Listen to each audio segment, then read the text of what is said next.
All right, this is the coordinate plane, and basically all it is, it's two number lines. It's an x-axis and a y-axis. So the x-axis is the horizontal one, and the vertical axis is called the y-axis.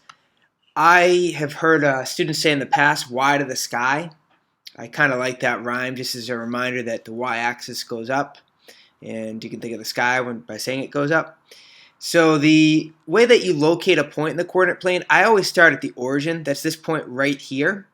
And that point is 0, comma 0. Again, that's the origin, O-R-I-G-I-N. Let me write that down. So that's the origin right there. So I start there, and that's where the two axes meet, the x and y axis. And what you'll want to do is you'll want to go, let's say I have a point over here. We'll say it's right on that point right there. You always want to look at the x-axis first. So in this instance, I'm going to the right 4. You can see there's a positive number. And then up 2, so that would be 4, comma 2. If you were to have a point, I don't know, over here, let's put it someplace different. Let's put it right here.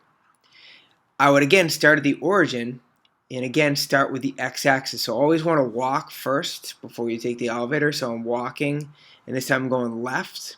And that's why you see the negative sign there. So that's -4. And then you go down, and we're at -2 right there. So I'm going to keep going down. Right there is -3, believe it or not, because that's -4, and that's -2. So it's going to be right in between those.